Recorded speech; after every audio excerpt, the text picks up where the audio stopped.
Good night.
السلام عليكم ورحمة الله وبركاته. بسم الله الرحمن الرحيم. الحمد لله رب العالمين، والصلاة والسلام على أشرف الأنبياء والمرسلين، حبيب إله العالمين أبي القاسم المصطفى محمد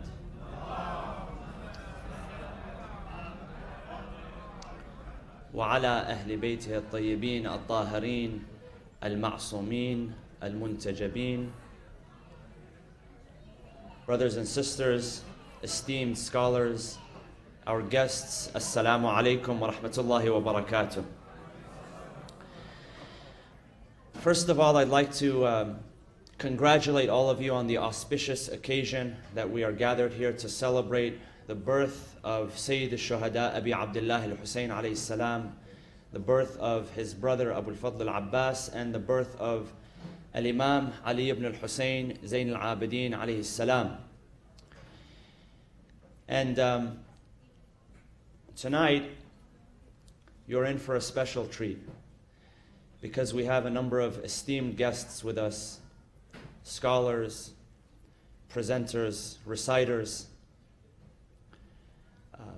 Three main presenters, two of whom chose to come to the path of Ahlul Bayt alayhimus salam, and who have made it their life mission to spread the word of Ahlul Bayt alayhimus salam.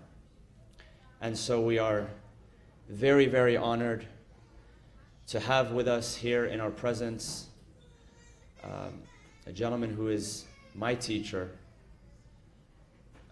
a scholar, Dr. Oda Muhawash from Minneapolis, Minnesota, who flew in today to be with us. We have with us our dear brother Haj Nouri Sardar from the United Kingdom, and we have with us his wife, the Honorable Sister Abir Safa, who was from the United States, but Nouri had to export her to the United Kingdom as well. So we're very blessed to have our guests with us, and with that, we'd like to begin with a few words from the Holy Quran recited by our dear brother Haj Abu Hussein, Haj Samir Amiri.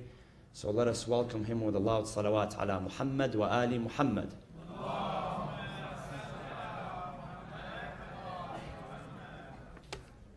Assalamu alaikum wa rahmatullahi wa barakatuh.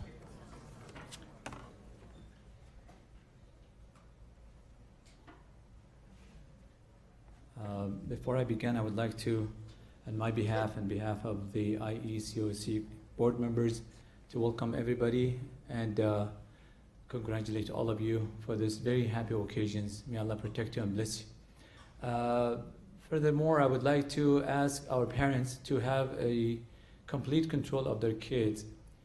And if they can keep them with them, they'll be perfectly good. And we would love to see that. So they keep them right next to them. They definitely will be a lot safer. And if they cannot, they can send them upstairs. And once in a while, either them or the father, they go check them out. I'll be on, in and out, try to make sure they are safe and they are, inshallah, in good hands. So we need to keep the hall as quiet as possible. And if we came to you, try to, calm the situation up there, please excuse us. I know some of you haven't seen your friends for a long time, and I would like to talk to them or something. We have a room over there that you can use that for a few minutes, and you can come back. So we can do the talking in that room, inshallah, if we have to. And a couple other announcements that I would like to announce right now. As you all are aware, we have the Interfaith seminar at UCI the next Saturday or coming Saturday. From 9:30 to 4 p.m. on your way, you'll probably find, or you can actually pick up one of these flyers out as you leave, please. We really need to attend that, and as much as, as the bigger number as possible will be excellent. Our one of the most important day of our celebration is going to be happening on May 5th, coming May 5th, for mid-Sha'ban, the birthday of our Imam of the time, Hujjat ibn al-Hasan al-Askari, Ajjalallahu ta'ala farjahu al-Sharif, and would like to welcome all of you. Please join us on that day, May 5th, Saturday, and we're going to start at 7:30 or so please join us. And lastly, after I recite the Quran, I have this in my hand, I'm going to go around. We had not like an official fundraising last Thursday. Alhamdulillah, many of our brothers and sisters helped us out. We really need your help so we can provide you and organize some programs for you, invite people from very far ways to join us, and we'll be more than happy to do that. But these all have some cost with it. So if you want to help out, one person actually called from Singapore, and he donated $600 in the name of the 5 Ahl al-Bayt al-Ma'sumin, plus Abu al-Fadl al-Abbas, which we are going over the birthday of this great man of the history. And he donated $600 already. So please, after the recitation of the Holy Quran, if you would like to help out with that, I'm going to go around. If you don't have your check or credit card with you, I'll have your name down, and I'll write down your name, and inshallah we'll take care of that. For your health and your prosperity, please recite Allah's salawat.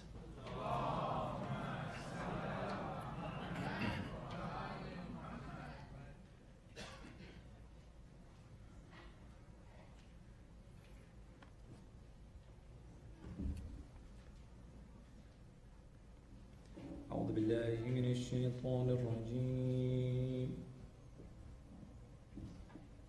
بسم الله الرحمن الرحيم. يا أيها النبي قل لأزواجك إن كنتن تردن الحياة الدنيا وزينتها فتعالين أمتعكن وأسرحكن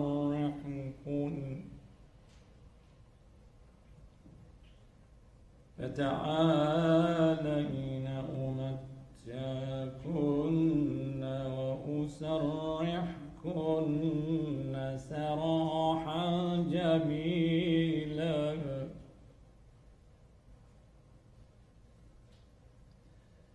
وإن إن كنتن تردن الله ورسوله والدار الآخرة فإن الله أعد للمحسنات منكن أجرا عظيما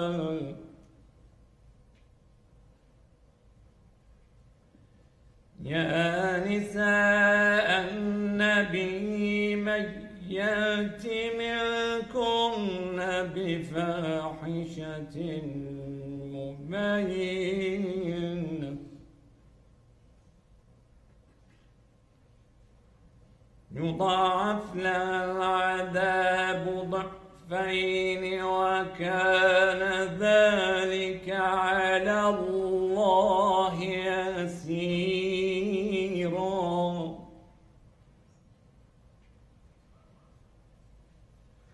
ومن يقنت منكن لله ورسوله وتعمل صالحا نؤتها أجرها مرتين وأعتدنا لها رزقا كريما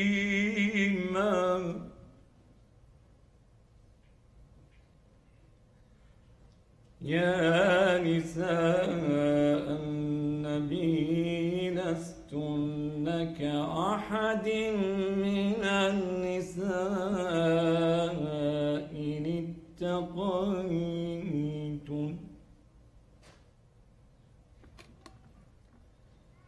فلا تخضعن بالقول فيطمع الذي في قلبه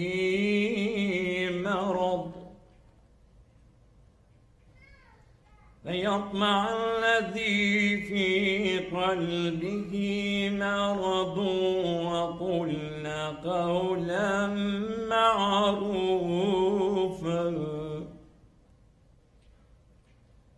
وقرن في بيوتكن ولا تبرجن تبرج الجاهلية الأولى وأقمنا الصلاة وآتينا الزكاة وأطعنا الله ورسوله إنما يريد الله ليذهب عنكم الرجس أهل البيت إنما يريد الله ليذهب عنكم الرجس أهل البيت ويطهركم تطهيرا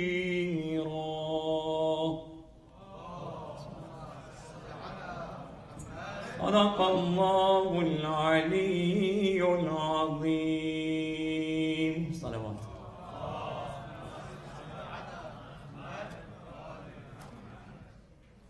So please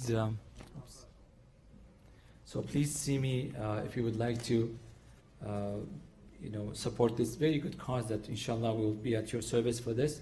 May Allah protect you all, inshallah.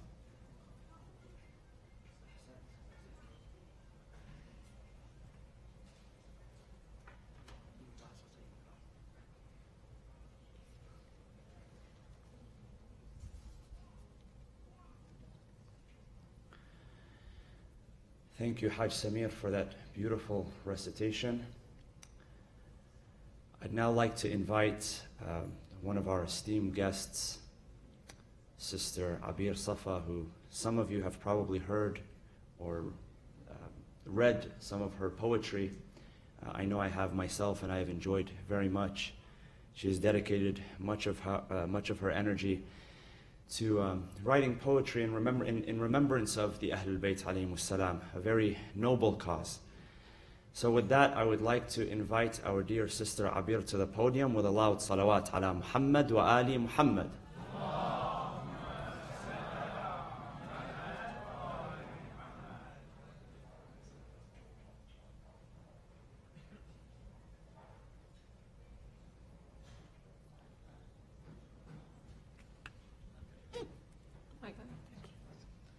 أعوذ بالله من الشيطان الرجيم بسم الله الرحمن الرحيم والصلاة والسلام على أشرف الأنبياء والمرسلين خاتم النبيين سيدنا وحبيب قلوبنا وشفيع ذنوبنا أبي القاسم محمد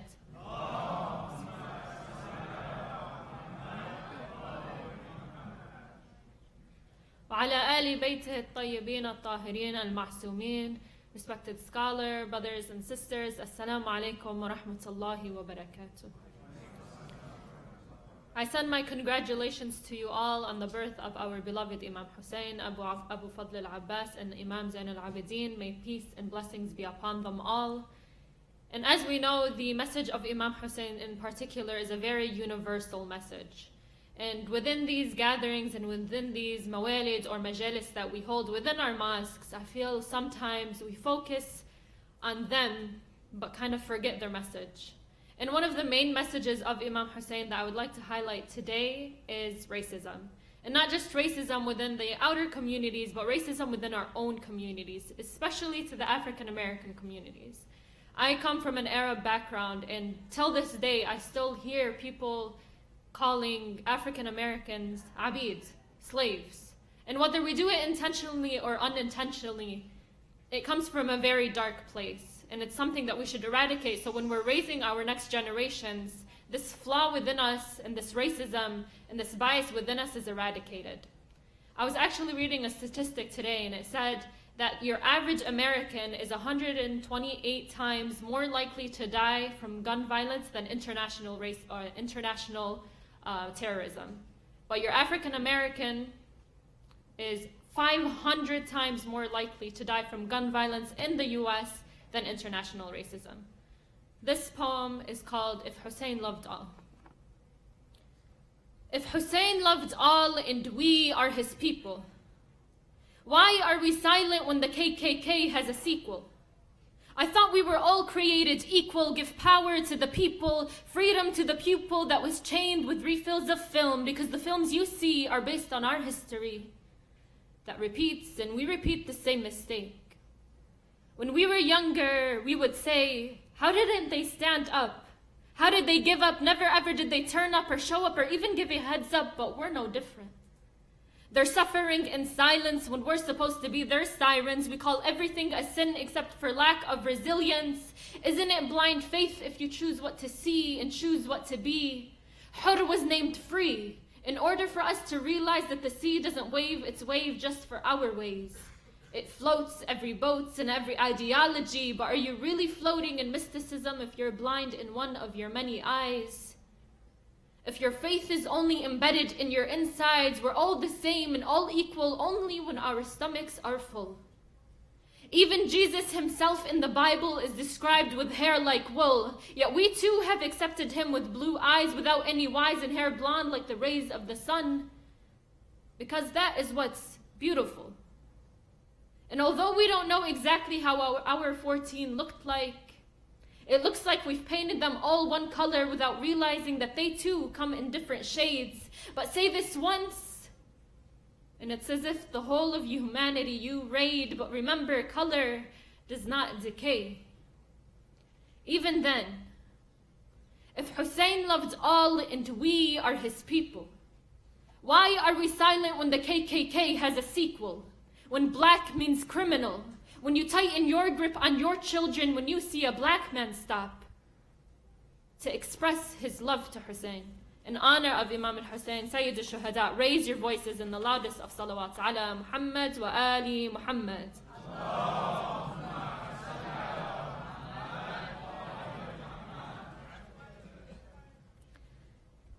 Unfortunately, because of where we live in the West, and because of the years of ISIS that have passed and the exposure of Sharia law, to the Western communities, Islam is not shown sometimes in the greatest of lights.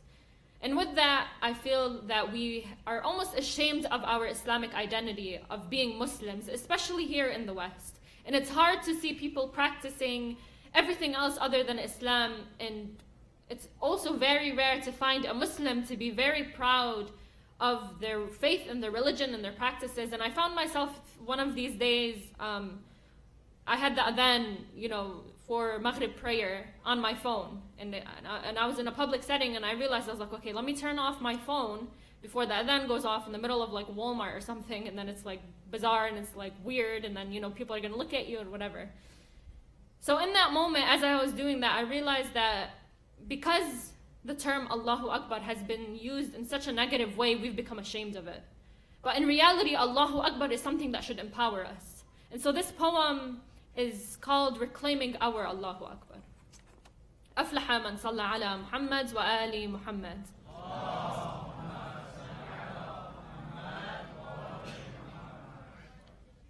The adhan is the Islamic call to prayer. God is the greatest. God is the greatest. I bear witness that there is no God but Allah. I bear witness that there is no God but Allah. When an infant is born, the father recites the adhan in the right ear of his child, gracefully, peacefully, tearfully welcoming a new soul. The room is silent. The mother forgets her pain at the sight of her child. She is solemn. When it is time for the angel of death to knock at your door, the family gathers. The ritual of the washing of the corpse is performed. A shroud is prepared. It is time for the last prayer, the prayer of the departed. The adhan is recited before each prayer, but this one. It's as if you've strung a lifeline in the stars. The adhan is the call recited at the time of birth and the prayer at the end of life. They're like lost lovers that have sailed the ways of time to finally meet. The adhan finally meets its prayer. In the hospital room, in the home, in the refugee camp, there sits an infant on its mother's chest in an incubator, on the surgery table, in a basket on the side of the road. We all have a story. We all have a birth. We all have a death, an adhan, a prayer. We all have the ability to say Allahu Akbar, but not all of us mean it. Not all of us live it. Some misuse it. But I'm taking our Allahu Akbar back. We'll make it beautiful just as it's made us beautiful. The adhan is recited. The misusers are born. The prayer of the departed soon follows. The misusers are gone. I took it back. I made it my lifeline again. I strung it in all my prayers in all the skies. I said it under my breath. I said it a bit louder. I spoke it. I lived it. I shouted in hopes it would drown my spirit in the goodness it holds. Allahu Akbar, I said. And everyone smiled. They felt it too. It was the bloom of life. It was mine again. It always was. أفلح من صلى على محمد وآل محمد.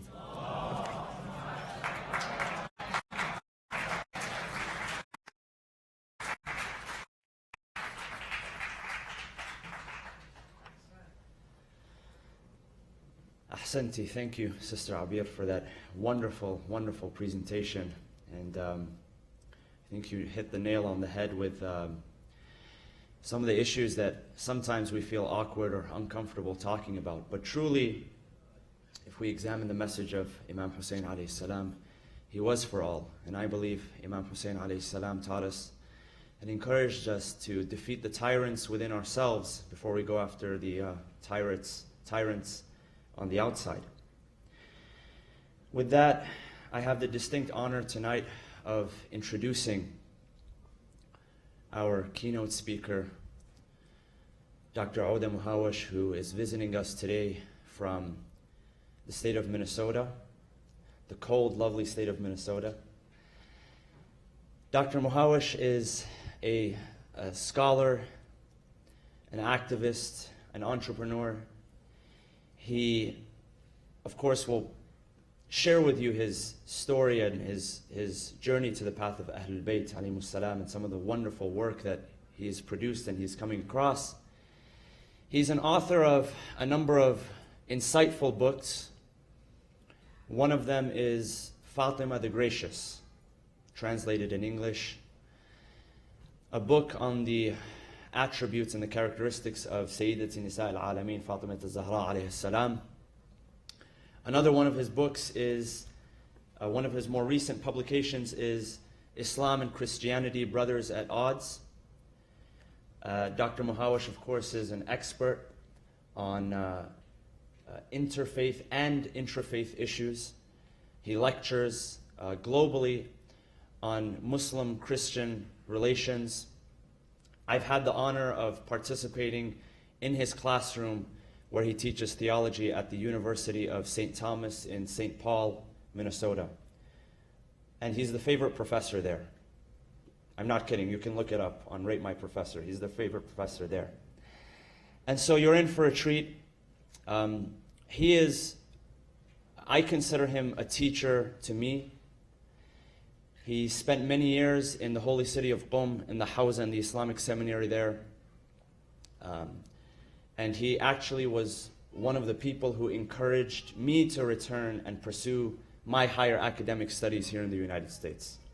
I consulted with him on many occasions and bugged him about that as well. So he is a personal teacher to me. He is a mentor at distance. And he is a great human being all around. He's very loving, he's very giving, and he's very passionate about what he does. So with that, I would like to invite our dear scholar, Dr. Oda Muhawash, to the podium with a loud salawat ala Muhammad wa ali Muhammad.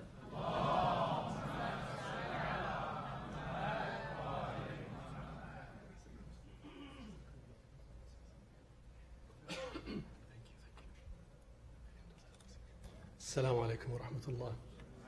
صلوا على محمد وآل محمد.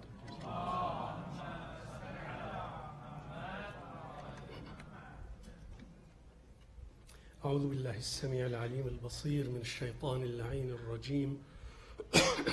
والصلاة والسلام على خير الأنبياء والمرسلين حبيب إله العالمين أبي القاسم محمد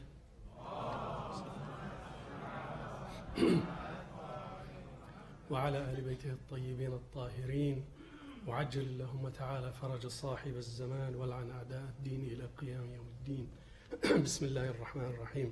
As you can tell, brothers and sisters, I have a voice problem. It gets better as I speak and I warm up. So bear with me, please. First of all, I can assure you I do not deserve the kind words that the Sayyid said about me. I'm not worthy of that. Sayyid Mustafa, when Sayyid Mustafa invited me to come and speak, I told him, Sayyid, I'm too old, too tired to come and speak, but I can't say no to Sayyid Mustafa. If Sayyid Mustafa tells me to go to the ends of the earth, I would, because I truly, truly love him and love his family. I think we need all of those. Thank you. But then he made a request that is very difficult.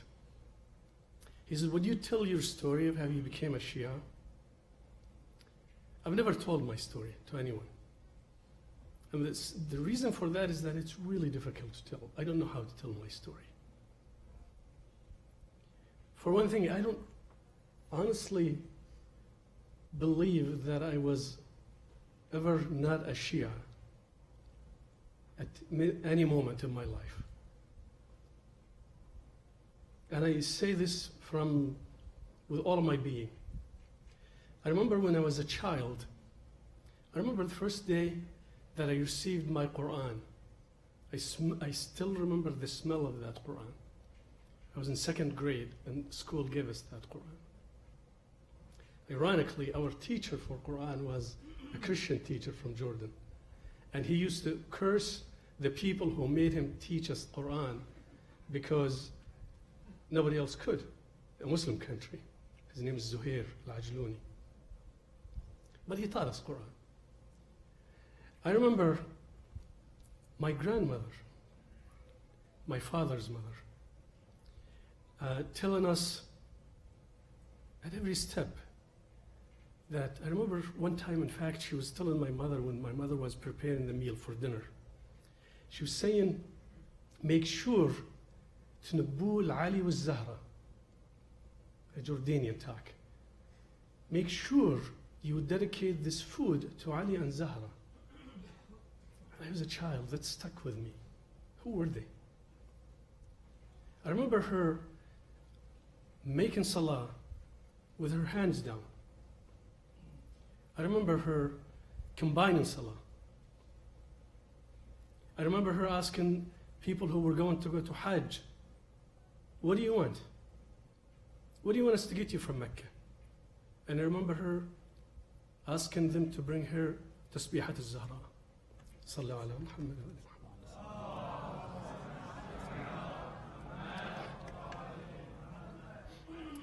But I also remember people mocking her,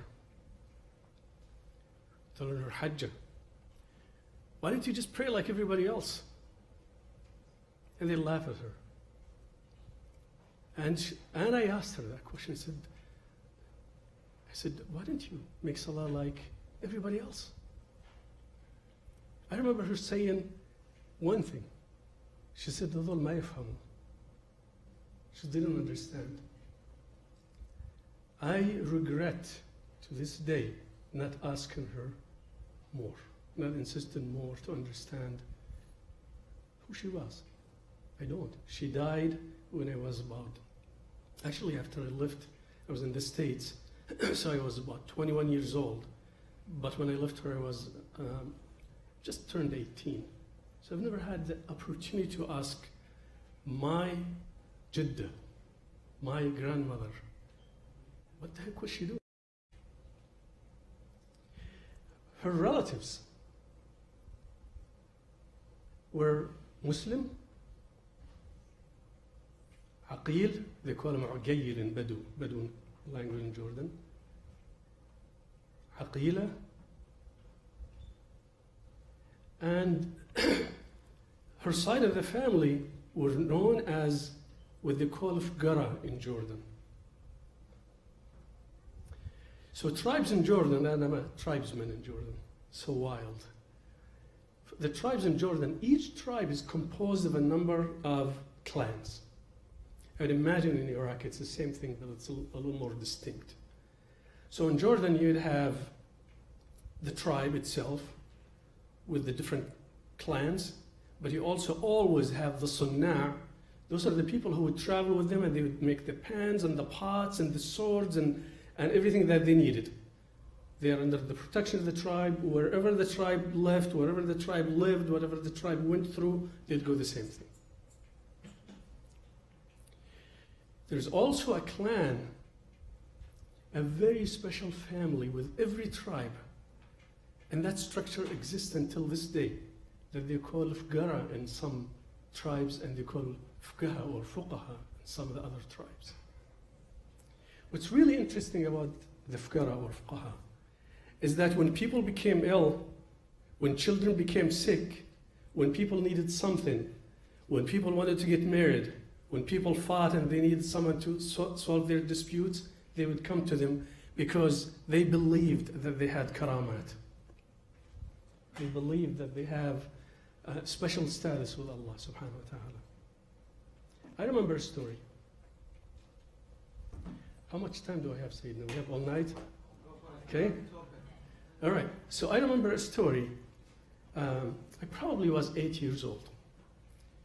My grandfather from my father's side was a very strong man. He was a very tough guy. Tough as a nail, as they say. You don't want to cross him. I remember one day, the head of the Fgara tribe, of our tribe, the Fgara clan, his name is Abu Muhammad. He came to see my grandfather. My grandfather was meeting with army officers from the Jordanian army. So people came to him and said, Abu Muhammad is here to see you. He said, tell him, I lived this story, brothers and sisters. He said, tell him I'm too busy for him now. So Abu Muhammad became upset. His heart was broken. He said, tell him, Abu Abdullah, my grandfather's name was Abu Abdullah. He said, tell Abu Abdullah that he'll come begging me today to forgive him. SubhanAllah. That day, I'm a professor, I'm a scientist, but I saw this with my own eyes. I'm an eyewitness to this story. My aunt, who's still alive, she's the only living aunt. Her mouth, she could have had a stroke. I know we probably have some doctors here. Don't ask me about this. Her mouth turned to this side of her face. She couldn't talk anymore. And she was young. She was probably 14, 15 years old. The interesting thing is that none of us were worried about her. My grandfather wasn't worried about her because he knew exactly what happened. He took off to see Abu Muhammad. He begged Abu Muhammad to forgive him and to come back and take care of my aunt. Abu Muhammad came. He took his slippers. He kept reading dua. I'm an eyewitness to this. I was an eyewitness to this.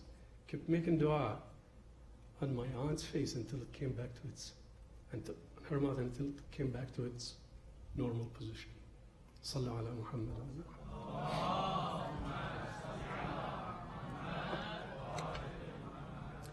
My grandfather from my mom's side had many karamat like this because he was like that too.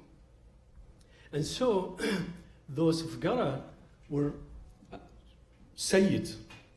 They were from the descendants of the Prophet sallallahu alaihi wasallam. You see, tribes of East Jordan, most of them except for one, and I know this was being recorded and could be broadcast, so I'm not going to name certain ones. One of them are absolutely are descendants of Bani Umayyah. And subhanallah, they still are like that. The rest of the tribes were actually who came from southern Iraq, most of them. Salah ad-Din, when Salah ad-Din wanted to fight the Crusaders, he actually forced some of the tribes from southern Iraq to come to Jordan and to Palestine and to fight and to liberate Jerusalem. You see, brothers and sisters, Salah ad-Din was a war criminal. He was a criminal by every sense of the word. And he takes credit for liberating the Holy Land from the hands of the Crusaders, who were criminals. And these are not just my words. The Vatican itself acknowledged them as criminals. Salah ad-Din takes credit for Hattin, for liberating Jerusalem. But what history doesn't give credit to are the tribes that, with whom he fought to liberate Jerusalem. And those tribes hailed from southern Iraq, from Iraq. They were Shia tribes. Take Bani Hassan, a very noble tribe from Jordan. I'm not from that tribe. Very noble tribe. Bani Hassan, subhanallah, they are noble, kind, gentle, honorable. Bani Hassan are the descendants of Al-Hasan ibn Musa al-Kadhim alayhi salam. Salah ad-Din forced them to come to Jordan. Many of them live in Palestine, and many of them, until this day, live in South Lebanon. And some of the greatest Shia leaders of all times hail from Bani Hassan. And so what you see in Jordan are remnants of that tashayyu. What we saw in Jordan was remnants of that tashayyu. I remember the village that I was brought up in was a very small village. Now it is part of the greater Amman, and it's a cosmopolitan area. But when I was born, that village had 500 people in it. And I used to go to the small school there, and everybody went to that small little school. I remember when the village built the first masjid.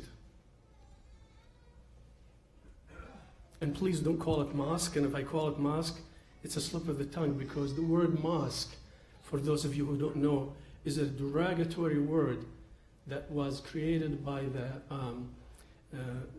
Christian inquisitions against Muslims in Spain. They used to go to the house of mosquitoes, the house of the mosquitoes, that's the masjid, and they would burn Muslims alive in it. Hence the word mosque. It is not a good word. It's a masjid, it's a place of prostration. So the first time the masjid was built, I remember that masjid. I still dream about it. It's ingrained in my mind. And I remember when people died in the village, because everybody would know, I remember the women would used to go to the masjid to cry for Hamza, alayhi salam. Then they would cry for the dead. You know why? Because the Prophet sallallahu alayhi wa sallam said, لَكِنَّ حَمْزَ لَا بَوَاكِيَ لَهُ. All of that is gone. I remember tribes solved their problems by not going to court. They used to go to the shrine of Shu'aib, alayhi salam. I know that we have some narrations that he's in Iraq. I believe that he is buried in Jordan. I visited his shrine many times, and the Quranic evidence supports that, but Allah knows. They used to go to the shrine of Shu'aib, and a representative of each tribe would swear by Shu'aib that they're right. If one of them is a liar, they back off, because they know every single time that somebody lied there, that some calamity would befall them. They believed in karamat. People in Jordan were Shias at heart. And until this day, people love Ahlul Bayt alayhim salam. I actually remember in school in Jordan, they had a small book, 4th grade. They talk about the different khulafa, and they talk about Imam Ali alayhi salam, and they had a little caricature of him on a horse. I remember the hat that they put on him, amama, with a feather on top of it, with his dhul fiqar in his hands. And they talk about what he did in Khaybar. And he looked like a strong young man.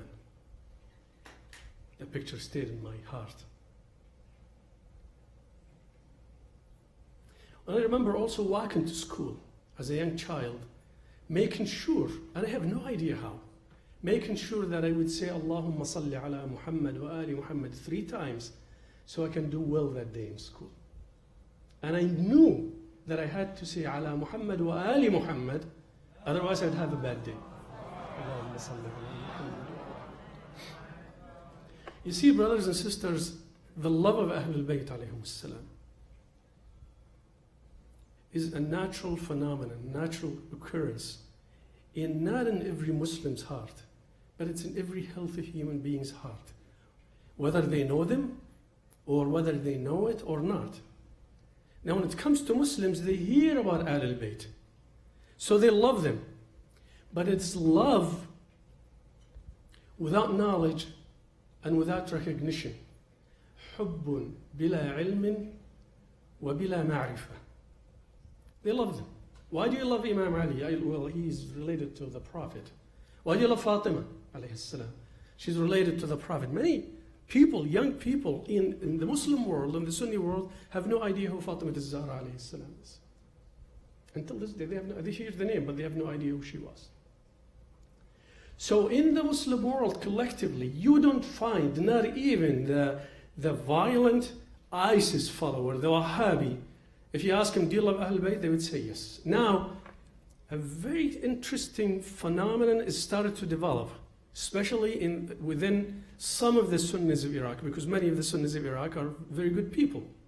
But some prominent people in Iraq, one of them specifically, who mocks Imam Ali alayhi salam, he says he wasn't courageous, he wasn't as pious, he wasn't as humble as Muawiyah. And he says this dhul fiqar, this little dagger that they call al-fiqar, is just a little dagger. He's on YouTube if you have the stomach to watch what he says and to hear what he says. But generally speaking, that's not Sunni Muslims. Sunni Muslims, they would tell you that we love Ahlul Bayt alayhim salam, and they're sincere in saying this. Their love for Ahlul Bayt alayhim salam is love بلا علم ولا معرفة, without knowledge and without recognition. They love them. They love Ahlul Bayt because they are related to the Prophet sallallahu alaihi wasallam. And that love is an okay love, but that love needs to be elevated to come to the point so that we can understand that love by itself doesn't mean anything. And the Quran itself, every time Allah subhanahu wa ta'ala, the 2 times in the Quran that Allah subhanahu wa ta'ala uses the word hubb, which is love, He calls us to act. There is a call to action with each one of these occurrences. But the word would, which is proactive love, is oft repeated in the Quran, and that's what Allah subhanahu wa ta'ala wants us to do. Would is love that's manifested into action. Allah subhanahu wa ta'ala talks about couples, husbands and wives in the Quran, and He doesn't say وَجَعَلَ بَيْنَكُمْ حُبًّا. He says وَجَعَلَ بَيْنَكُمْ مَوَدَّةً, from wid. Wid is that emotional attachment that is every single time manifested into action. So brothers and sisters, keep your marriages alive by making sure that not only you in your heart love your spouses, but that you proactively show them that love, because we all are human beings and we all are all in need of manifested love, not just words. And the Quran makes it very clear. Allah subhanahu wa ta'ala tells the Prophet sallallahu alayhi wa sallam in the Quran, قُلْ لَا أَسْأَلْكُمْ عَلَيْهِ أَجْرًا. He didn't say إِلَّا حُبَّ الْقُرْبَى, or except for the love of Ahlul Bayt. He said, no, إِلَّا الْمَوَدَّةَ فِي الْقُرْبَى. Mawadda is that you love them and act and follow them. The Quran is very clear about that. In all the occurrences, and I believe I counted them, if I remember correctly, it was years ago, the word would occurs far more, many times, than the word hubb, which occurs in that context twice. The second level of love of Ahlul Bayt alayhim salam is love that comes from knowledge and iman, but not ma'rifah. And so knowledge is when you read in many, many books, Sunni and Shia alike, that the Prophet sallallahu alayhi wa sallam says, إني تارك فيكم الثقلين كتاب الله وعترتي آل بيتي من كنت مولاه فهذا علي مولاه. You know why? The Prophet sallallahu alayhi wa sallam took the hand of Imam Ali and elevated and pointed to him with his finger? Because if he didn't, they would have said the Prophet meant another Ali, and we would have about 10 other Alis who don't exist in the books. The Prophet knew his people. But even with that, how can you dispute this? How can you dispute the hadith, the countless hadith in the books of our Sunni brothers that are conclusive that the love and following Ahlul Bayt alayhim salam is the foundation of our faith? There is no question about it. The Prophet, from the first day where Allah subhanahu wa ta'ala ordered him to deliver the message publicly, وَاصْدَعْ بِمَا تُؤْمَرْ وَأَعْرِضْ عَنِ الْمُشْرِكِينَ, 3 years after he was delivering it secretly, when he gathered the people the first time, on that day, he told them that Imam Ali alayhi salam, 7 years old, he was going to be their Khalifa. And in many, many occasions throughout, he mentioned the names of the Imams alayhi salam. Over 23 years. 2 months before he died, as you know, he collects everybody, 120,000 people. The other day I was mentioning this story in class at the university, and I have non-Muslim students, I have Muslim students, Sunni students. I don't have any Shia students in my class this time. And I said that language is a driver of our understanding of not only our faith, but of our collective memory of everything, language. And I use the word, so what I teach is comparative theology. In Christianity, they killed each other. The churches of Alexandria and Antioch, much blood was shed because of the meaning of the word. In John, it says, in the beginning there was God, and with God was the Word. What is the meaning of that word? They literally killed each other over this. So alhamdulillah, it's not just Muslims who do that. And I said, in Islam, the Prophet said, "Man kuntu mawla, fahada aliyun mawla." Ali is wali. And so, what does that word mean? That's why we have two big factions of Muslims. We have Shias and Sunnis. Shias say it means guardian, it means that he has more authority upon you than you have on yourselves. He has the same rank as the Prophet, except he wasn't a prophet. Our Sunni brothers translate that as friend. My students laughed out loud, and they said, "Professor, he gathered 120,000 people to tell him that Ali is his friend?" And I said, "Wait a minute, just be patient here." I said, the problem with this interpretation is that when you translate the Quran, you fall into problems. Because there is an ayah in the Quran that says, "لا تتخذوا اليهود والنصارى أولياء." Do not take Jews and Christians as, if you're a Sunni, you're forced to translate it as friends, but guardians.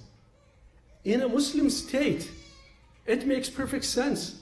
In the United States, I can never be president because of an accent, because I wasn't born here. So it was a miracle that Barack Obama became president, right? It's supposed to be a joke, people, come on, laugh, right? Arnold Schwarzenegger could never be a president. Many of us who are citizens cannot be president because the Constitution says you have to be born here. I can be a congressman. I had to be citizen to be a congressman, to be a senator, right? To hold certain offices in the US, in every country in the world, you have to be a citizen. In an Islamic state, not ISIS, but in an Islamic state, you have to be a citizen. And what makes you a citizen is saying, "La ilaha illallah, Muhammadan Rasulullah." It's the Pledge of Allegiance.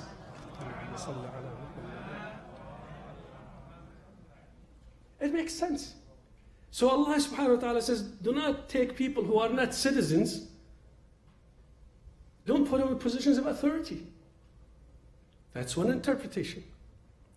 Now it makes sense, but translating as don't take them as your friends, well, it doesn't make sense because the Quran and other places tells us to be their friends, to be kind to them, to be close to them, right?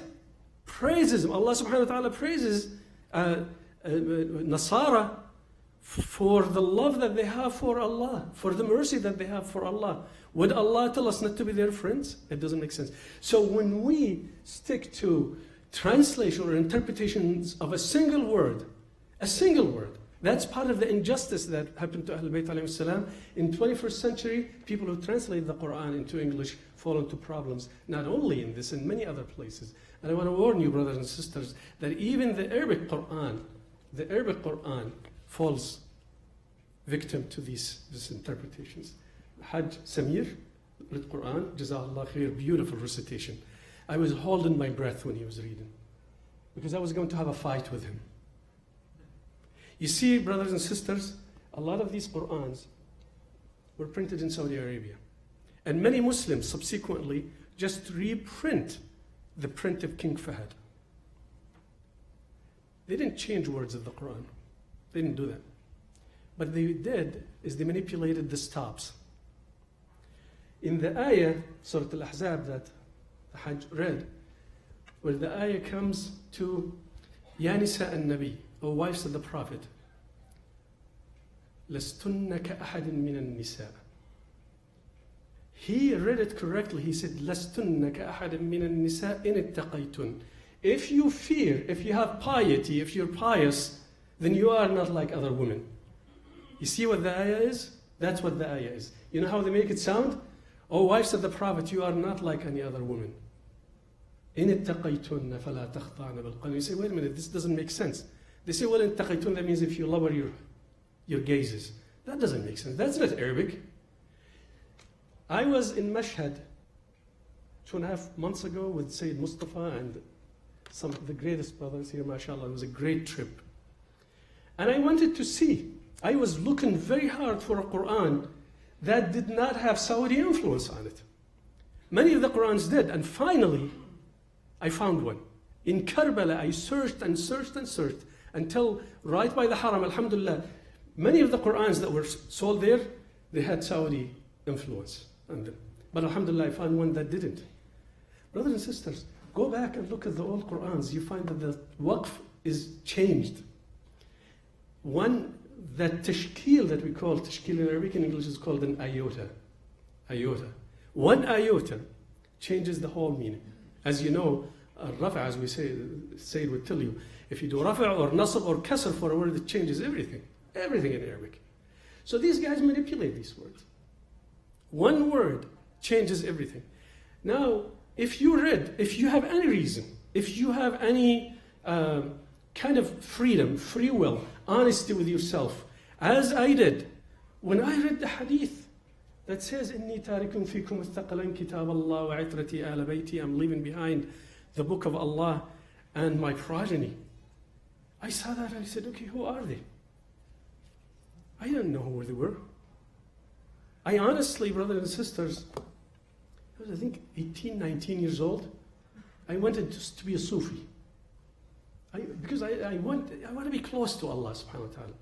And I remember asking an Egyptian guy who was a neighbor, he was going to Egypt, I said, can you get me the book Mishkat al-Anwar?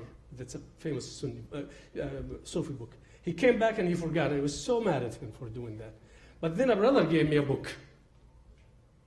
And I read it and I said, Allahu Akbar, where is this hadith? No, this can't be. Looked, and the sources are very strong. I go to Bukhari and Muslim, and back then we didn't have Hajji Google. So I had to go to the university. We had a library, actually, even back then, that had books, Muslim, Bukhari, all these. Oh my God, these books are there. Why haven't I seen this? I don't remember a single sheikh or a single teacher telling us anything about that. Nothing. How could you not follow Ahlul Bayt alayhi salam? How could you not follow Ahlul Bayt alayhi salam with their countless hadith? Hadith Safinat Nuh. That is a great depiction. These days I'm studying a lot about neuroscience and the power of imagery. The power of imagery in the Quran is absolutely powerful. The Prophet ﷺ uses the power of imagery. He depicts a picture. Listen to this picture. He says, the example of Ahli Bayti, كَسَفِينَةِ Nuh. Now immediately you see the Ark of Noah. He says, مَنْ رَكِبَهَا نَجَى. He says, he who gets in it is saved, and he who stays behind, he says he will drown. You know what came to my mind? I understood it completely differently. You know what came to my mind? The son of Nuh. How he said, سَآوِي إِلَى جَبَلٍ يَعْصِمُنِي مِنَ الْمَاءِ. He said, I will seek refuge on a high mountain that will save me from water. And Nuh said, no mountain will save you today from water. You know what came to my mind? I said, oh my God, Ya Allah, the mountain, the great mountain that the son of Nuh was talking about were the companions that I was following. It doesn't matter. That's how I understood it. It doesn't matter how high the mountain was. It doesn't matter how great the Sahabi was. He will never be like riding the Ark of Noah, Safinat Nuh. I understood it. I understood that loving many Sahaba are absolutely great, and we Shias love them and honor them.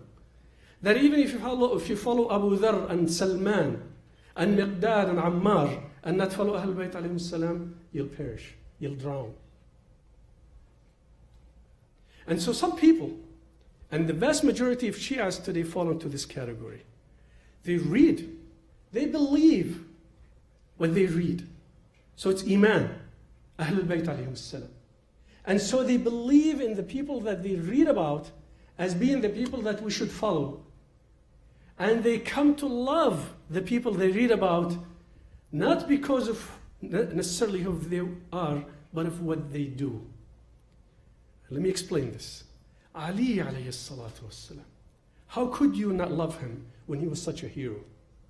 Ali alayhi salatu wassalam, how could you not love him when he was so humble, when he was so courageous, when he was so just? How could you not love Hassan alayhi salatu wassalam with his beauty, with Hussein alayhi salatu wassalam with his sacrifice, with Al-Abbas, with Imam Zayn al-Abidin, with the people who all became shuhada? Sayyid, if I'm going over time, you just give me a clue, okay? I know we have some beautiful poetry here, so bear with me, I'm getting there. How could you not love them? But that love that is based on knowledge still has a shortcoming. It is love that is similar to the love of the gangster in Aleppo. And I know you haven't heard the story, maybe they say they told you the story, I don't remember. When he was in Qum, a Lebanese scholar told me the story. And I don't know how authentic it is, but it's a scholar that I believe in, I trust the sheikh, you know, and maybe over the years I forgot parts of it or colored it, I don't know. You know, again, you know, memory changes over time, right? But this is how the story goes. That in Aleppo, there was a man, a gangster, Abadai, they call him in Bilad al-Sham, who had 40 members of his gang. They were all strong, tough, you know, roll up their sleeves. They have big mustaches, and they would smoke the pipe, and they had big sticks with them, and they would beat everybody to make money from them, and everybody was terrified of them. So this man, the leader, one night had a dream. And in the dream, he saw Imam Ali alayhi salam. But the way he saw Imam Ali alayhi salam, he saw him on the horse. He had a big mustache, twisted mustache, and his sleeves were rolled up. And this guy was standing on by the horse. Imam Ali alayhi salam took him by his shirt, lifted him up, and he said, "Listen," just like gangsters, right? He said, "Listen, if you want to be like me, then be one of my Shias who say that I am Abdullah, that I'm a slave of Allah, not those who say that I'm Allah." And he dropped him. And the guy woke up. So when he woke up, 4 a.m., immediately he went to the mosque, to the masjid, excuse me. The masjid was closed. So he breaks the door down. And he goes and waits for the sheikh. The sheikh comes in, and the sheikh sees him and says, "La ilaha illallah Muhammadur Rasulullah, I'm dead. Right? This guy's going to kill me, right?" So he says, "What happened? I didn't do anything. Whatever, I don't have a lot of money. I'm just a sheikh." He said, No, just sit down." So the sheikh sits out of fear. He says, "Who are the Shias that say Ali is Abdullah, not Allah?" He said, "Wallah, I don't know." He said, "You have to go to Sham. Sham is Damascus. And ask. I'm the wrong guy to ask, frankly speaking." He says, "Okay." So the guy goes and gets his passport. Back then, he had to travel with a passport. This is how the story goes. Gets his passport. He goes to Damascus. He searches and searches, and he finds some Shias. And those Shias, when he tells them that he's looking for Shias, will say, "We follow Ali Abdullah." They tell him, "You better go to Lebanon, South Lebanon."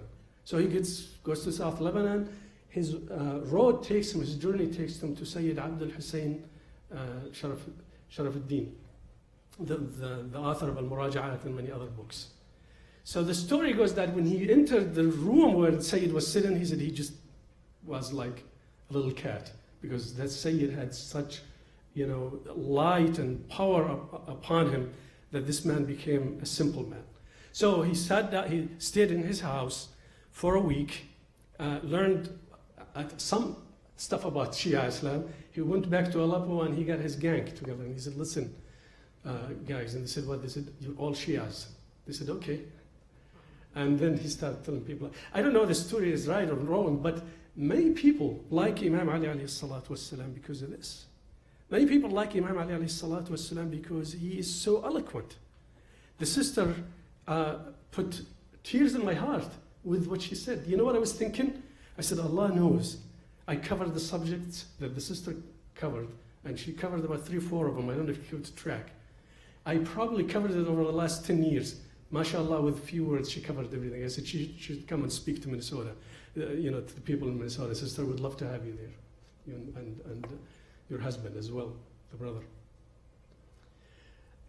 So there are many people, many Christians, who absolutely fall in love with Imam Ali alayhi salatu wassalam. Ruks bin Zaid al-Uzayzi was a prominent Jordanian Christian poet. Many, in fact, Qazwinis used to come to Jordan when things were okay for Iraqis to come to Jordan. Sayyid Abdul Karim al-Qazwini, Allah yadhkuru al-khair, used to come to Jordan. He would go visit him so he can hear his poetry about Imam Ali alayhi salam.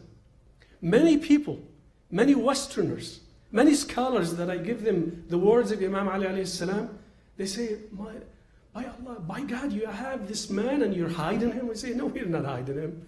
They immediately fall in love with him. So many people in the Shia world, that's my observation, love Imam Ali alayhi salam, love Ahlul Bayt alayhi salam because of their character, but not because of who they are. And that is dangerous. Many people, if they don't get what they want out of Ahlul Bayt alayhi salam, they'll turn away against them. And that is dangerous, brothers and sisters. Ahlul Bayt alayhi salam are not made to be miracle.com for us. Sayyid, it's mentioned that the author of Al-Ghadir mentioned this story. He says that when he was writing the book, he was almost done, and he was looking for a source so he can finalize the book and publish it. And he couldn't find the source. So he goes to Amir al-Mu'mineen alayhi salam, makes a lot of salah, a lot of dua, tawassul by Amir al-Mu'mineen alayhi salam, nothing. And he says one day he was sitting there, and Ma'adi in Iraqi, how do you translate? That's a tough word to translate, right, Sayyid? A simple Iraqi Shia man comes with his son who was ill. I don't know what the ailment was. He brings him in, makes a short ziyarah. He sits him on a chair, and he says, I'm going to come back, sit here. He goes, disappears somewhere. He probably ate kebab or something. And then comes back, tells his son, get up. And his son gets up, completely cured, and walks away without even thinking twice about it. The Sayyid says, when I saw this, I really was disappointed in Imam Ali alayhi salam. See, this is how we are. He says, I told Imam Ali alayhi salam, he said, yeah, I am. He said, this guy doesn't know much about you. I've been writing a book about you, one of the best books, by the way. If you didn't read it, please do read it. 11 volumes of absolute beauty. He said to Imam Ali alayhi salam, he said, I forget it, I'm not writing the book about you. And he said, I left. He said, that night I saw in my dream Imam Ali alayhi salam laughing, smiling. He says, look, you're a scholar. You don't need me to do what I do for these simple people, because if I don't do it for them, they'll turn against me.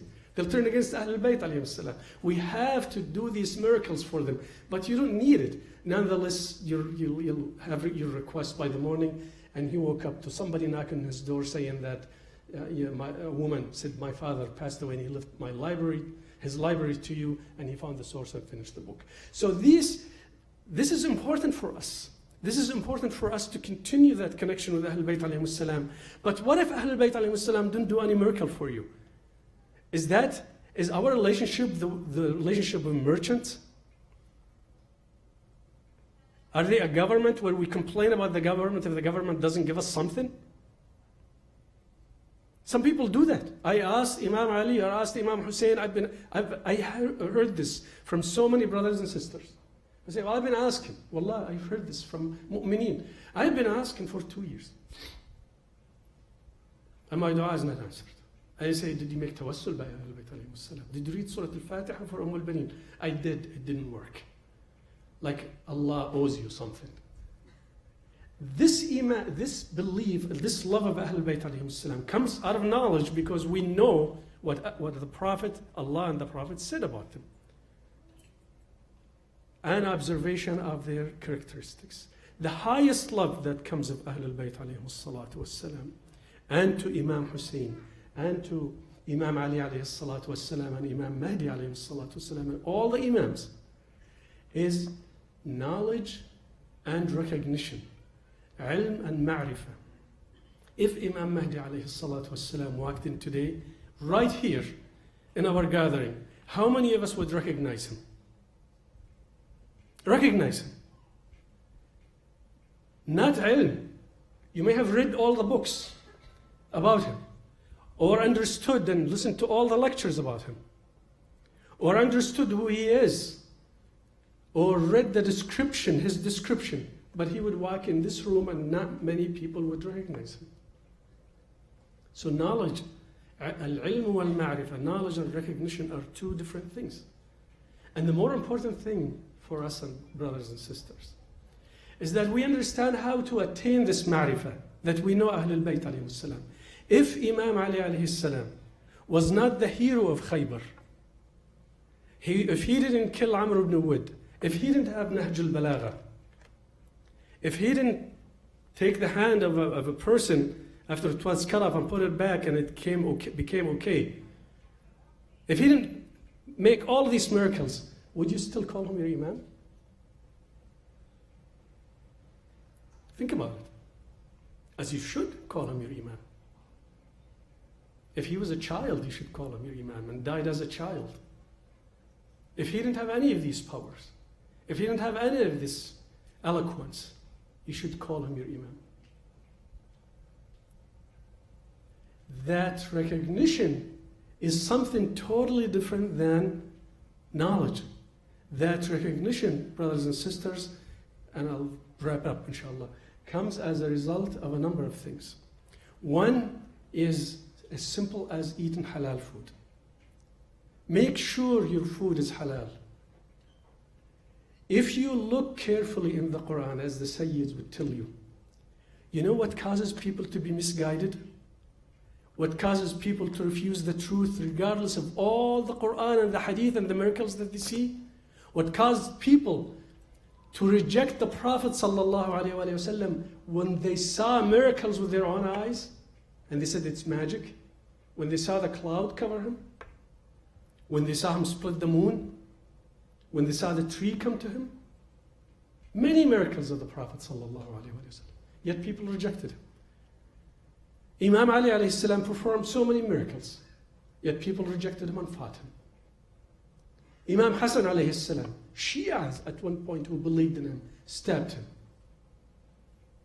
Imam Hussein alayhi salam, don't be surprised.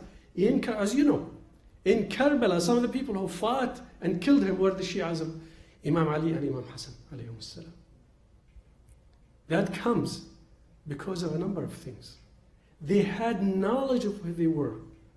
They had iman that they are the right imams, but they didn't have ma'rifah on who they were.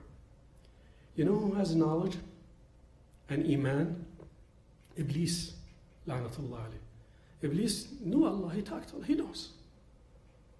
Allah asks him. He doesn't say, I don't accept you as Allah. He accepts him as Allah. In the Quran, he repeatedly says, Inni akhafullah.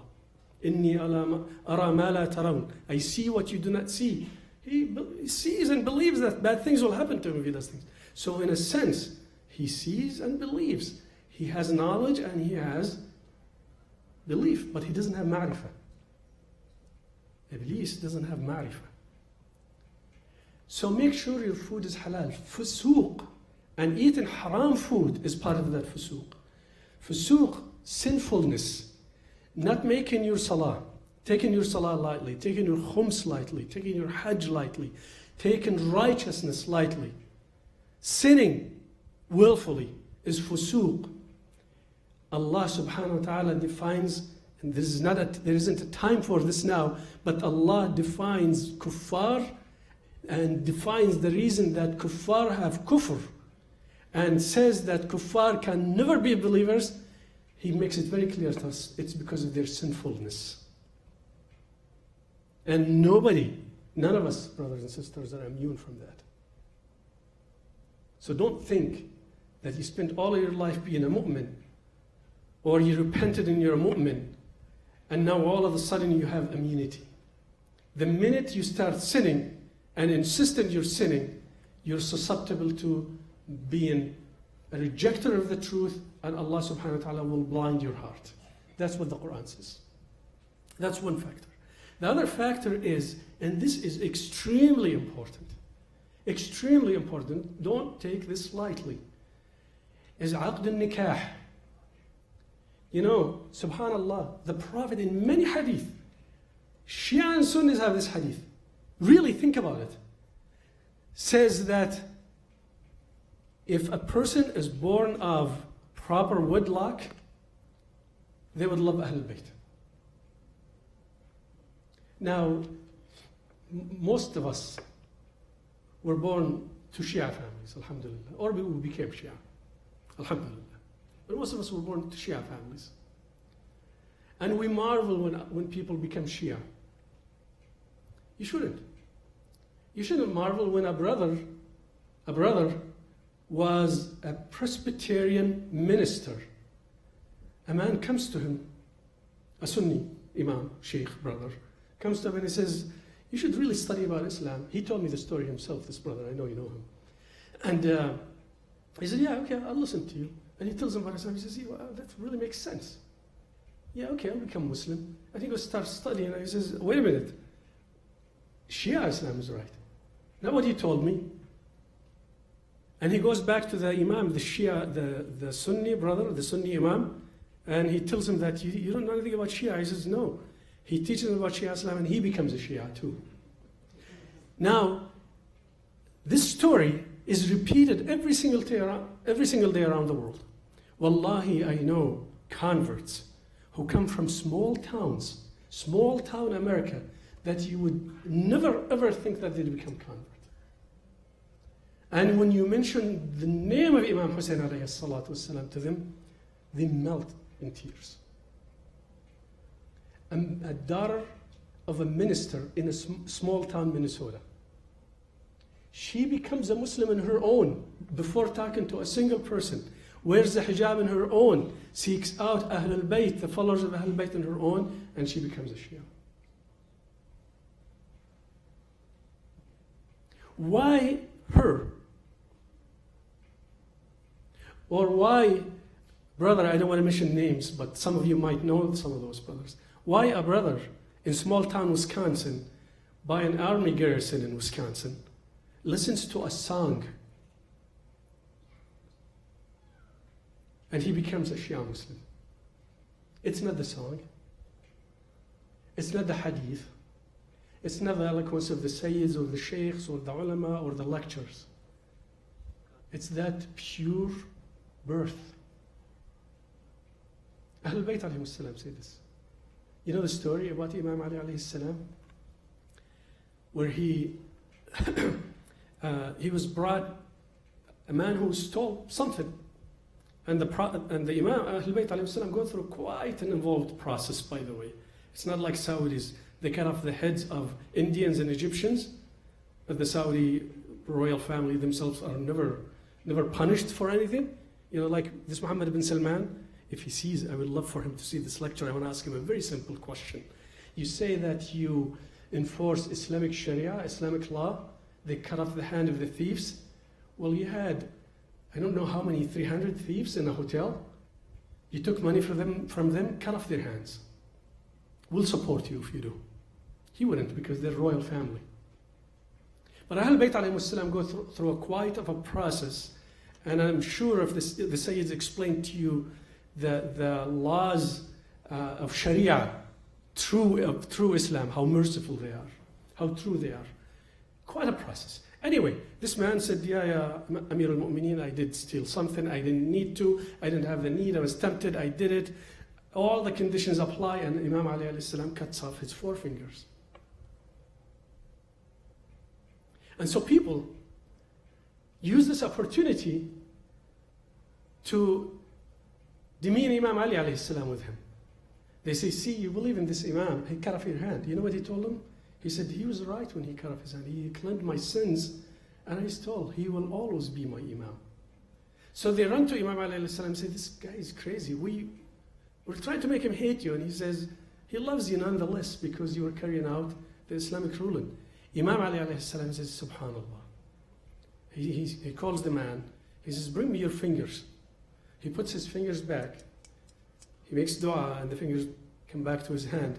And he says, if I strike a believer on their nose with my sword, they could not dislike me. They could not hate me.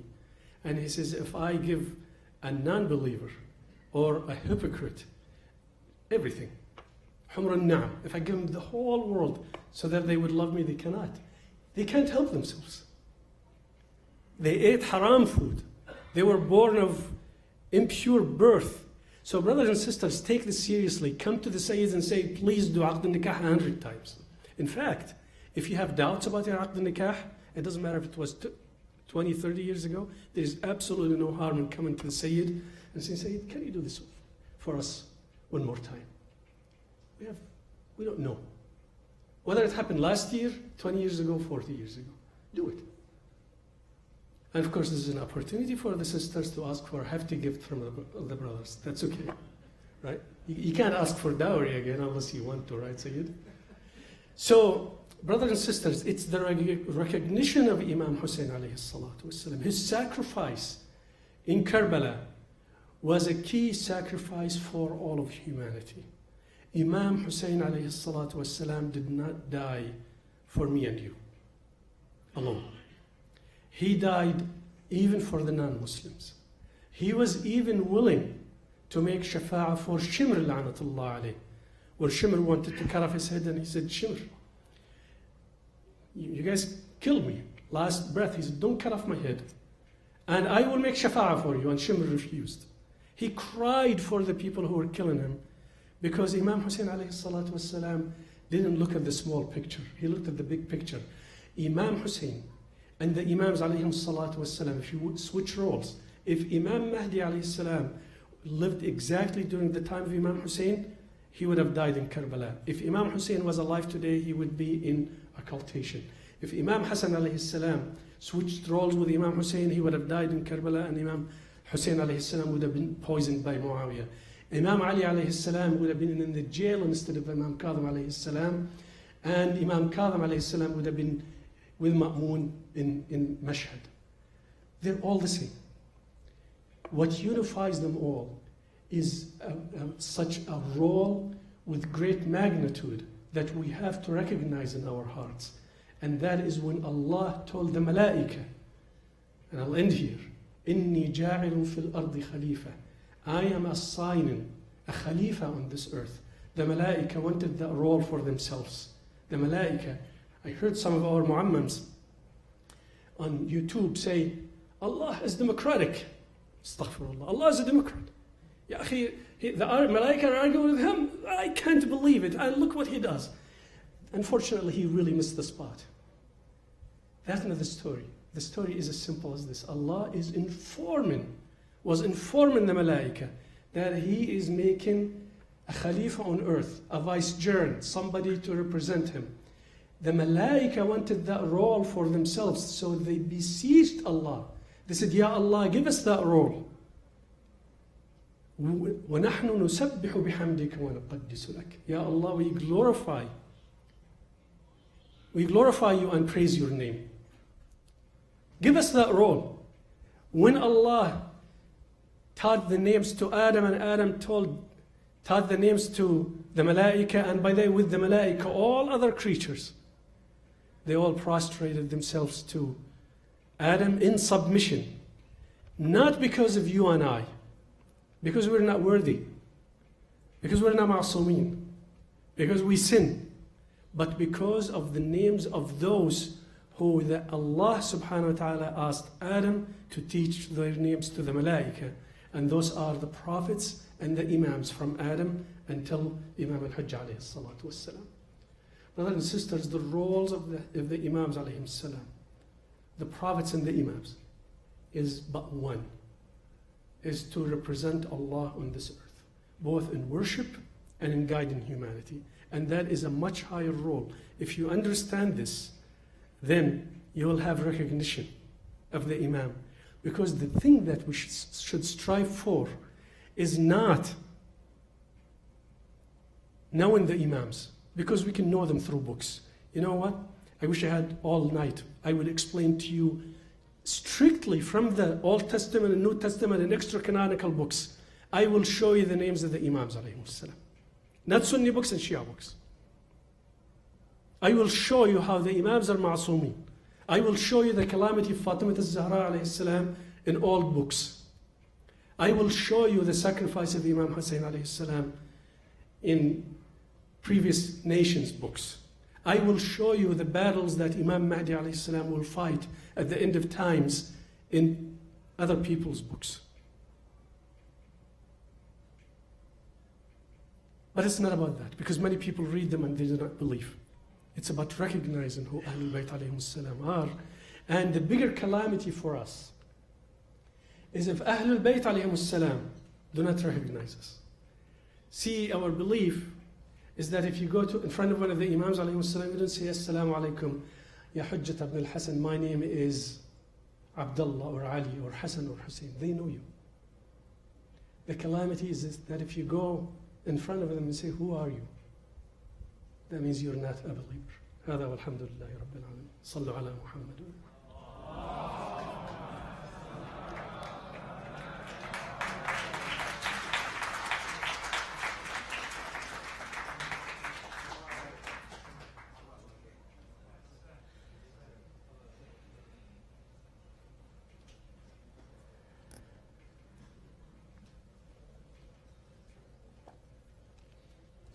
Ahsantum, that was beautiful, very touching, and my sincere dua is that we as the followers of Ahlul Bayt, those who are born into the school of thought, do not take what we have for granted. Of course, Dr. Muhawash only told us part of his story. He didn't tell us the details, and inshallah would love to have you back for you to share more of that story with us, inshallah. By the way, one thing that I forgot to mention, some of you were here, or most of you were here last month for our celebration of the birth of Imam Amir al-Mu'mineen Ali ibn Abi Talib alayhi salam. And one of our guest speakers there, you remember, was Sister Manar Muhawash. And Sister Manar is the daughter-in-law of Dr. Oda Muhawash. And when she told her story on Friday night, for the youth that were here on Friday night, of how she read a book about Fatima Zahra alayhi salam, and she had never read anything like that, and she was in tears. That was a book that he read. That's the book that he wrote, Fatima the Gracious. And so we're very, very thankful and very, very honored that you came and visited us and shared with us. May Allah subhanahu wa ta'ala bless you and allow you to return safely to your family, inshallah. Now, to end the night, inshallah, we have our dear brother from the United Kingdom, Brother Nuri Sardar, who also found his way to the path of Ahlul Bayt alayhim salam. Some of you, for those of you who are in tune with Ahlul Bayt TV, recognize Brother Nuri. And his story of how he found the path of Ahlul Bayt is there on Ahlul Bayt TV. And so without further ado, some of our youth have had the honor of accompanying him on our youth camps. So you've got to hear a little bit from him, but all of that was pre-marriage, right? So now, inshallah, we present to you with loud salawat the post-marriage Brother Nuri Sardar. Sallu ala Muhammad wa ali Muhammad.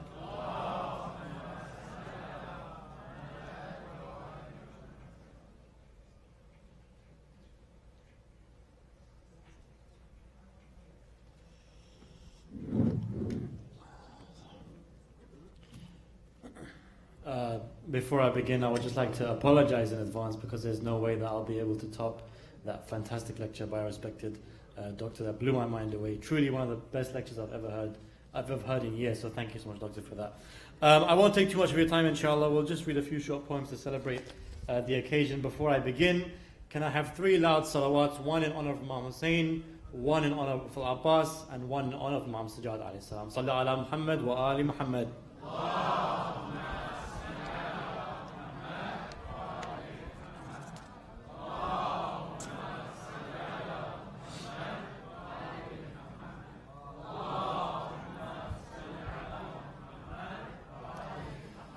Of course, you don't need me here to stand here and tell you that we can learn life from these 3 great personalities. And there's so many aspects of their lives and of their names and of what they represented that we can touch upon, but I just want to bring it down to the simplest of words.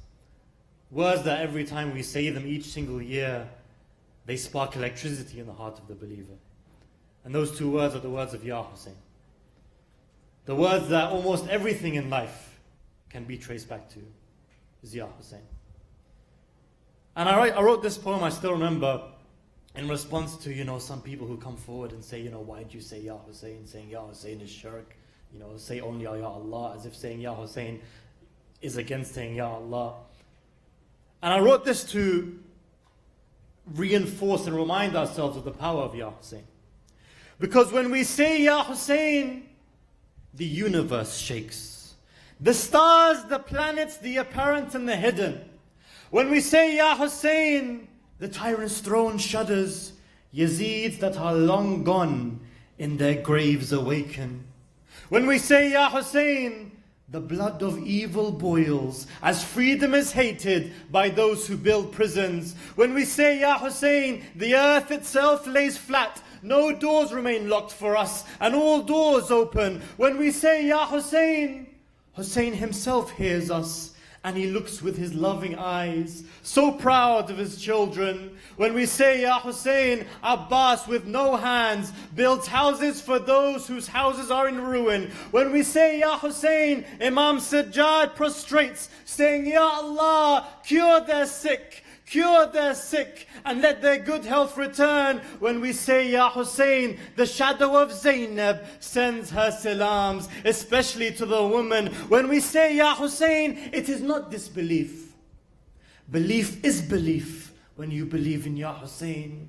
There would be no Islam, there would be no Quran, there would be no house of God and no prostration if Hussein did not stand alone in Karbala, in nowhere with no one and nothing to help him. There would be no freedom, there would be no free if Hussein had not given all that he'd given. So dare you tell me that saying Ya Hussein is not part of Islam? Dare you tell me that saying Ya Hussein is not part of Islam? I could say if there is no Ya Hussein, there is no religion. If there is no Ya Hussein, there is no religion.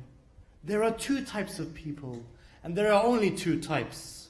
What's the point? Why say it is the first type of person? It's disbelief, it's what the apostates say. It's idol worship, it's shirk, it's innovation. Then there is the second type. When he hears Ya Hussein, it's as if he's reborn, a mountain unshaken. It's as if he's reborn, a mountain unshaken. He remembers Allah and he remembers Islam, and because of Hussein, he bows in submission. It's not idol worship. Your worship is idol if this Ya Hussein in your blood is not written. So never think that Ya Hussein takes you away from God. Allah loves those who love Hussein. Won't you ever learn? So I'll say Ya Hussein and I'll say it until my death. My soul won't leave my body with face that's shaken. My soul will never leave my body with faith that's shaken. And if I choose my last words, and today I died, I'd say Ya Hussein. Ya Hussein, all I want is your intercession. Ya Hussein, all I want is your intercession. Bar Muhammad wa Ali Muhammad, salawat.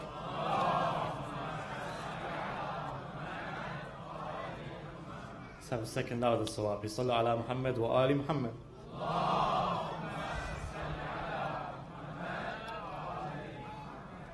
As promised, inshallah, I will not take too much of your time. I'd like to echo the words, thank you. I'd like to echo the words of my wife who recited in the beginning when she spoke about how it's important for us to take the lessons that we learn from Karbala and implement them into our lives. I feel that, unfortunately, and it's very, very saddening to say, but we're seeing a trend in some of our communities where we focus on the actual remembrance of Karbala without remembering what Karbala is about. And I want to share with you a short poem that I wrote after some of my experiences in Karbala, which, subhanAllah, didn't take place anywhere near the shrine, but rather on the outskirts of Karbala. I was working with an organization dedicated to helping Iraqi orphans, and I'm sure there are many, as we know, there are many fantastic organizations that look after orphans, some of which the Blessed Qazwini family themselves have initiated, and it's very, very heartbreaking when you go to see these families who truly have nothing. I'll never forget a story that still echoes in my ears where a mother said to us that she was pulling her daughter out of school because she couldn't afford the $15 a week to send her to school anymore. And I was thinking $15 a week, which is like £10 for me in the UK, that's absolutely nothing. And this is her daughter's entire future taken away from her. And these are families who live in shacks, families who live in huts, families who have absolutely nothing, who have to rely on the scraps of dollars that they get from organizations here and there. And it's truly saddening for me because I feel that these young girls, these young boys, they are capable of being our future. They have the potential to be future artists, future professors, future film directors, everything in life. But unfortunately, they don't have the same opportunities that we have. This particular poem that I wrote was based on an interaction that I personally had with a young girl whose father was killed by ISIS. He was on the front line fighting ISIS, as you are aware. Many of the Iraqi people were there on the front lines defending Iraq and defending the world against terrorism and paid the ultimate price. And she was speaking about her father in a way that truly brought tears to my eyes. And I want you to revisit this interaction with me, inshallah. I asked her what happened. She looks at me and she says, "Dad never came home and I wasn't sure why. I was confused, my eyes still warm from the kiss that he left me just the other night. I can't sleep tonight though, because I hear Mum cry. He had a job to do, she'd tell me. I kind of understood, but I didn't really understand why. I know that he had to travel far away to protect us from some bad guys, but now my insides hurt because he said he's coming back and I can't believe he lied. My eyelids are lied to the tears. I cried, Dad, are you coming back? Because they're telling me that you died. Baba has to go, he'd tell me. There are some bad people that want to do us harm. He'd hold me real tight, his loving hands stroking my palms. I refuse to live in humiliation, he would say, so we've taken to arms. They're hijacking our religion and pretending to know our prophet. There's nothing prophetic about their evil, and I will not stand for it. No one else is going to stand up and defend the world against them. The world's against us again, and we're stood firm against them. He kissed me goodbye, right there on the neck. He left a piece for himself there, just a tiny little speck. The spectacles, his spectacles almost hanging off his nose. A spectacle awaits him, and it's almost as if he knows. I remember those trips to Erbil. He'd never buy me anything cheap. Wherever I wanted to go, he'd take me. He'd always bring me back gifts to keep. He'd tuck me into bed every night before I'd sleep. His hands would dry my tears if ever I would weep. Whenever I loved something, I'd come back home and find it here in my bedroom. The exception is my dad. I kept loving him, but I'd never find him there. It was a few days later. I heard my mum crying. The sun sat differently in the sky that day. Instead of burning strongly, amongst the clouds it lay. My father, whose soul is but a peace of mind, didn't return from the front line this time, and it's not giving me peace of mind. And I've never known Dad to not be on time, and there's a fine line between knowing something's wrong and everything being fine. I knew something was wrong. It could be nothing, but I'm tormented by my mind. Is it shaitan, or is it logic that's telling me it's all a sign that Dad isn't coming back home this time? My mother came into our room, not holding back the tears. She couldn't hold it in any longer. Her heart as disheveled as she appears. The way her voice was trembling, I hope the angel of death can hear. I can't describe the fear that grappled my little heart. Ya Allah, the fear. She scared me the way she wept. I was just as scared of what she would say. Just as scarred as I was then is how I am scarred today. My love, she said, he is no longer with us. I'm sorry it has to be this way. Your father isn't coming back this time, my love. He's been taken away. Mum, what do you mean? I answered. Did Daesh capture him today? It's okay, Mum. He'll be safe. We just need to kneel down and pray. No, you don't understand, my love. Your father isn't coming back. He left the battle, but his friend was left behind, and he wanted to have his brother's back, so he headed back, and he turned his back on everything he had, and he never came back. They found his body. They found his body. Your father is dead, my love. Your father is dead, and he isn't coming back. It took me a long time to accept it. I expected everything except it. I expected the world to topple on its head and not for my dad to not be home or never be home whenever I come home for the rest of my life. Be strong, my mom says when she wipes away all those tears. It's time for us to band together. Life won't be easy from here. From here on, no dove, no heron will fly above our house, a house like a head without hair on. We'll be without food because we have no breadwinner. That's just the way this country is. A widow is a bread loser. We'll have to move out into a hut because we can't afford this rent. But love it like your home, my love. Alhamdulillah, it's better than a tent or better than no place at all. Just like tea and a bit of bread is better than no food at all. Like walking an hour to school is better than no school at all. Like water that isn't clean is better than no water at all. And like having no father now is better than never having had a father in your life at all. If I could do anything in this world, it would be to turn back the time of the earth and hope that time would reverse and my father would be here. And I tell him not to go. He died for something great. I know that doesn't change the fact though that whenever I think about him, my tears like rivers flow. So hold your dad close and don't ever upset him. Kiss those hands that build day and night just so you can sleep comfortably in peace with no worries or fears that he'll ever let you go. Because the time you spend with your dad, you'll never get it back once he leaves this world. The time you spend with your dad, you'll never get it back once he leaves this world. Allahumma salli ala Muhammad wa ali Muhammad.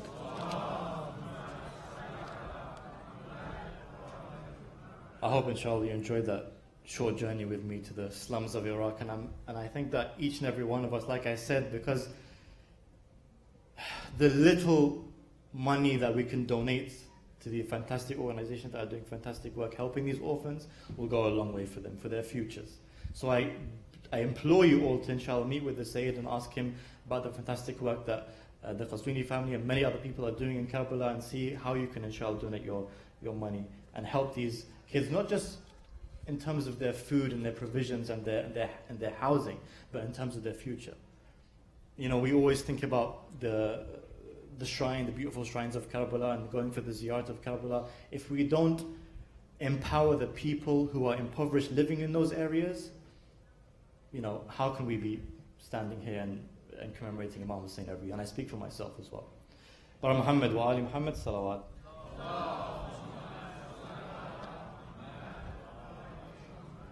I know I've taken so much of your time, and I'm sure you're all very tired from such a long program. I'm going to end with a very, very short poem about Ali ibn Abi Talib alayhi salam. Just a few lines, just because the Holy Prophet says that dhikru aliyun ibadah. Inshallah, you can share with me this ibadah. But before I start this poem, I want a salawat that is the loudest salawat that you've ever done in this mosque. A salawat that is Haydariyah, that goes all the way to Najaf, inshallah. Sallu ala Muhammad wa ali Muhammad.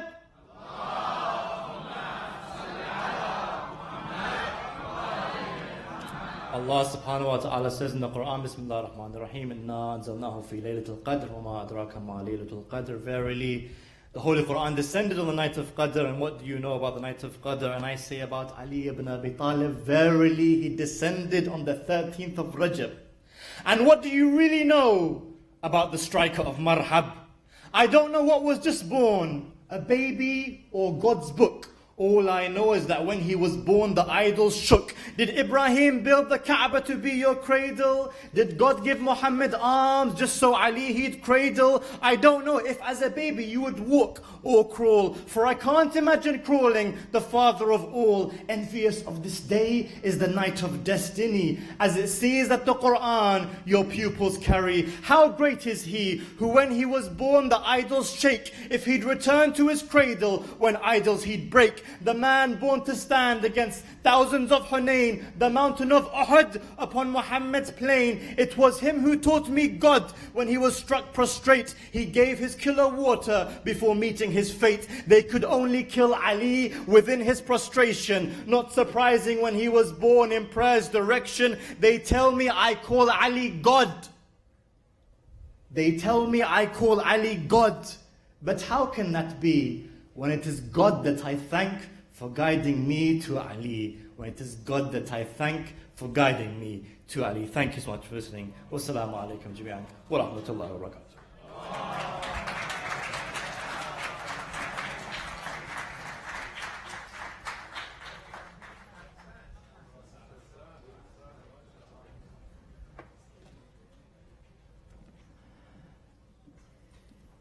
Let us have another loud salawat for our dear brother Hajj Nouri Sardar. Sallu ala Muhammad wa ali Muhammad.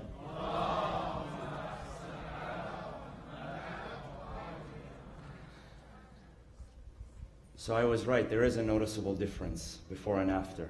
You've gained some weight, some height I think, more passion and conviction, and we ask Allah subhanahu wa ta'ala to increase the light and the love of Ahlul Bayt in your heart, and to make your voice available to those who need to hear it. And we thank Sister Abir. The credit goes to you for this, inshallah. I'd like to thank all of you for, on behalf of the community, the IECOC community, for being part of this occasion.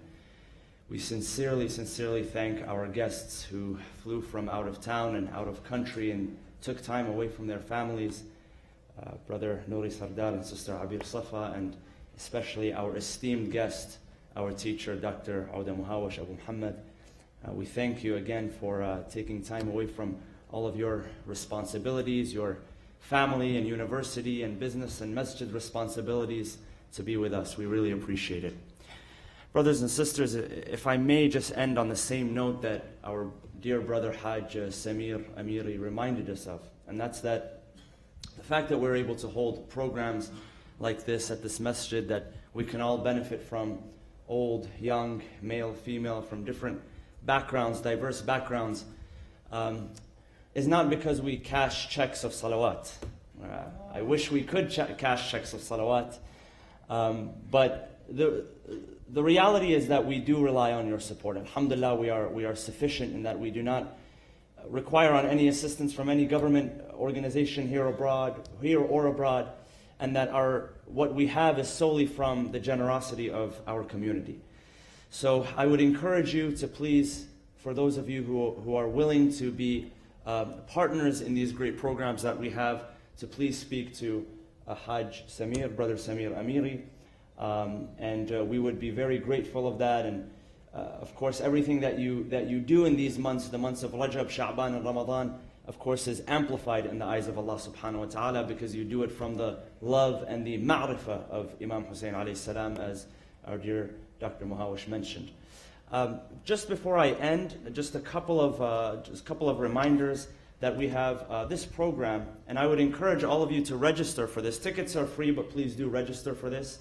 It is a intra-faith seminar that will be held at the UCI, University of California, Irvine. That's next week, Saturday, April 28th, from 9:30 a.m. to 5 p.m. We also have, as Hajj Samir mentioned, the Mid-Sha'ban celebration, our annual Mid-Sha'ban celebration, which we will push to Saturday, May 5th, inshallah. We will have details about that. Of course, you are all invited to our annual Ramadan program, and we will give details about that. And last but not least, one more program, a special program that we started recently, is our junior youth event, our monthly junior youth event, which will take place this month on Friday, April 27th. That is for our youth ages 8 to 12, inshallah, here at the masjid. And with that, I would like to again thank all of you and congratulate you for being here. Again, a very deep thanks and appreciation to our guests for coming here. And I will hand off the microphone to our dear brother Hajj Samir. Anything else? Thank you, thank you, thank you. We ask Allah subhanahu wa ta'ala to bless us in this holy month and the coming months. We ask Allah subhanahu wa ta'ala to reward us. We ask Allah subhanahu wa ta'ala to bring relief to all those brothers and sisters worldwide who are in need of our supplication. And let us end with a dua. Bismillah ar-Rahman ar-Rahim. Allahumma aghfir lil mu'minina wal mu'minat wal muslimina wal muslimat al-ahya'i minhum wal amwat tabi' baynana wa baynahum bil khayrat. إنك مجيب الدعوات إنك قاضي الحاجات إنك على كل شيء قدير برحمتك يا أرحم الراحمين وصلى الله وسلم على سيدنا محمد وعلى أهل بيته الطيبين الطاهرين